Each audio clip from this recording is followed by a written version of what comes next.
Global পয়েন্টের পক্ষ থেকে সবাইকে স্বাগত জানাচ্ছি আজকের প্রতিবেদনে।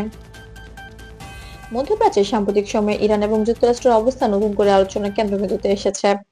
সম্প্রতি ইরানের সর্বোচ্চ নেতা আয়াতুল্লাহ খামেনির ভাষণ বিশ্ব রাজনীতিতে গুরুত্বপূর্ণ বার্তা হিসেবে দেখা হচ্ছে।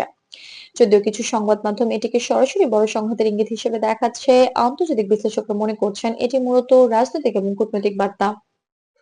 খামেনি যুক্তরাষ্ট্রের পূর্ববর্তী প্রশাসনের পদক্ষেপের সমালোচনা করেছেন এবং ইরানের নীতির প্রতি আভাস দিয়েছেন। তবে একই সঙ্গে তিনি কূটনৈতিক আলোচনার দরজা এখনো খোলা রেখেছেন। আন্তর্জাতিক পর্যবেক্ষকরা মনে করছেন এটি মূলত অভ্যন্তরীণ রাজনৈতিক চাপ এবং দেশের জনগণের প্রতি বার্তা হিসেবে বিবেচিত। যুক্তরাষ্ট্র এবং মিত্র দেশগুলো পারস্য উপসাগর এবং মধ্যপ্রাচ্যের বিভিন্ন এলাকায় সেনাদের উপস্থিতি বাড়িয়েছে। মার্কিন কর্মকর্তারা জানিয়েছে তাদের লক্ষ্য আন্তর্জাতিক জলপথে বাণিজ্যিক জাহাজ চলাচলের নিরাপত্তা বজায় রাখা এবং সম্ভাব্য জটিল পরিস্থিতি পর্যবেক্ষণ করা। সরাসরি বড় ধরনের সংঘাতের প্রমাণ এখনো পাওয়া যায়নি।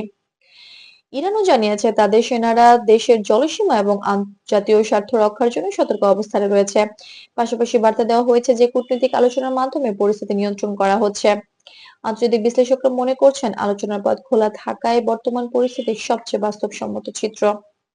ইউরোপীয় দেশগুলো সতর্ক অবস্থান নিয়েছে, তারা তাদের বাণিজ্যিক জাহাজ চলাচলের স্বাধীনতা এবং নিরাপত্তা নিশ্চিত করার পরামর্শ দিয়েছে। আন্তর্জাতিক পর্যবেক্ষকরা উভয় পক্ষকে সংযম বজায় রাখার আহ্বান জানাচ্ছে এবং জটিল পরিস্থিতি এড়াতে কূটনৈতিক সমাধানের উপর জোর দিচ্ছে। বিশ্লেষকরা মনে করেছেন এমন ধরনের বার্তা বিনিময় নতুন কিছু নয়। অতীতে একাধিকবার মধ্যপ্রাচ্যের সেনাদের অবস্থান এবং প্রতিরক্ষামূলক ব্যবস্থা একই রকম ভাবে ব্যবহৃত হয়েছে।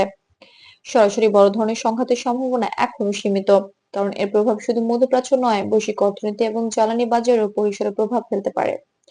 সব মিলিয়ে বলা যায় ইরান এবং যুক্তরাষ্ট্রের বর্তমান পরিস্থিতি মূলত রাজনৈতিক বার্তা, কূটনৈতিক চাপ এবং স্থিতিশীলতা নিশ্চিত করার প্রচেষ্টার মধ্যেই সীমাবদ্ধ। সরাসরি সংঘাতের কোনো নিশ্চিত তথ্য এখনো পাওয়া যায়নি। আন্তর্জাতিক পর্যবেক্ষকরা সংযম বজায় রাখার আহ্বান জানাচ্ছেন এবং আলোচনার পথ কার্যকর রয়েছে। গ্লোবাল পয়েন্টের পক্ষ থেকে এই ছিল আজকের আন্তর্জাতিক আপডেট। আরো নির্ভরযোগ্য এবং যাচাই করা বিশ্ব সংবাদ পেতে গ্লোবাল পয়েন্টের সঙ্গেই থাকুন। ভিডিওটি ভালো লাগলে লাইক দিন, শেয়ার করুন এবং গ্লোবাল পয়েন্ট চ্যানেলটি সাবস্ক্রাইব করতে ভুলবেন না।